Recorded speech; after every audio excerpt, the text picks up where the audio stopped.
तेजी से अपना घोड़ा मदीने की तरफ दौड़ाया।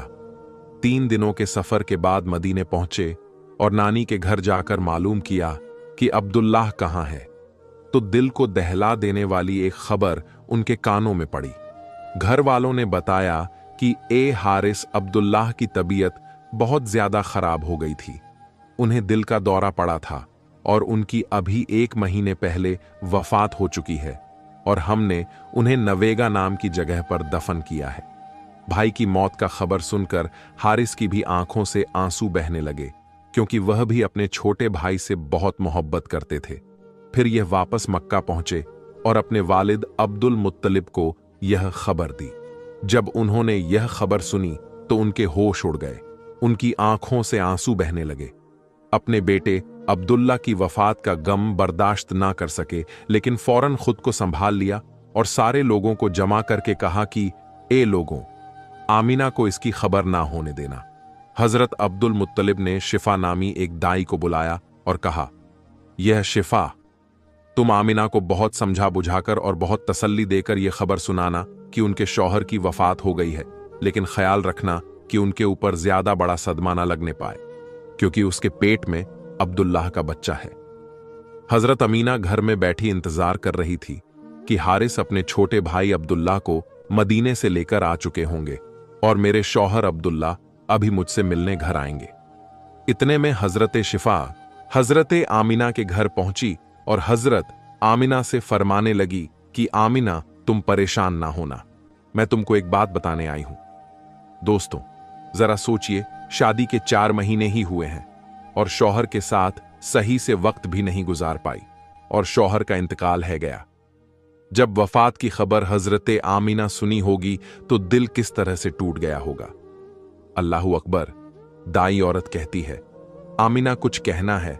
हजरत आमिना सोच रही है, मेरा शौहर आया होगा, इसी का खबर ये दाई लाई है, मुझे खुशखबरी देने आई है। वो औरत कहती है, आमिना तुम खुद को संभाल लेना, अपने इस बच्चे की खातिर जो तुम्हारे पेट में है, खुद को संभाल लेना, क्योंकि तुम्हें सदमा लगने से इस 4 महीने के बच्चे को नुकसान हो सकता है।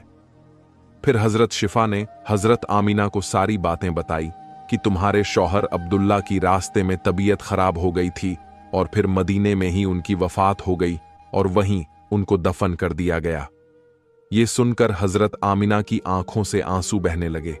वह खुद को संभाल नहीं पा रही थी, ने उनके सर पर हाथ फेरते हुए कहा कि आमिना, खुद को संभालो, तुम्हारे पेट में अब्दुल्लाह का बच्चा है। हजरत आमिना ने खुद को संभाला, लेकिन उनके ऊपर इस बात का ऐसा गम हुआ कि फिर वह किसी से मुस्कुराकर बात नहीं करती थी, हमेशा खामोश रहती थी। दिन गुजरते गए।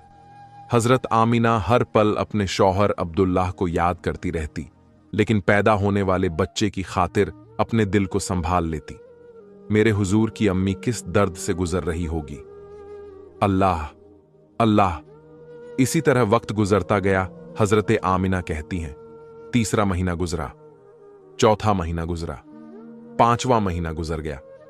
फरमाते हैं, जैसे जैसे दिन गुजरते जाते थे वैसे वैसे मेरी किस्मत के ताले खुलते जाते थे।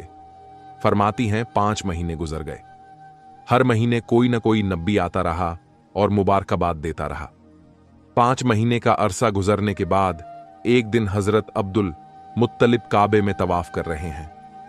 दोस्तों, मैं आपको यहां थोड़ा यह भी बता दूं, उस दौर में अरब का यह दस्तूर था, किसी का शौहर इंतकाल कर जाता तो 1 साल तक औरत सोग यानी गम मनाया करती थी। सोग में क्या था? खुशबू नहीं लगानी है, बन संवर के नहीं निकलना है, नए कपड़े नहीं पहनने हैं, साफ सुथरा नहीं होकर निकलना है।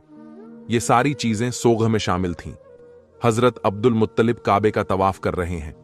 कुछ सरदारे मक्का इकट्ठा हुए, हरम शरीफ में आए, कहने लगे, ए अब्दुल मुत्तलिब, आप काबे के मुतवल्ली हो, बेशक खानदाने कुरैश के सरदार भी हो। हजरत अब्दुल मुत्तलिब कहने लगे, क्या हुआ बताओ मुझे। लोग अब्दुल मुत्तलिब से कहने लगे, बताइए, हमारे अरब का यह दस्तूर है कि नहीं कि हमारे यहां किसी औरत का शौहर इंतकाल कर जाए तो 1 साल तक सोग मनाती है। हजरत अब्दुल मुत्तलिब कहने लगे, हां बिल्कुल मनाती है। इतने में मक्का के लोग अब्दुल मुत्तलिब से कहने लगे, आपकी बहू हजरत आमिना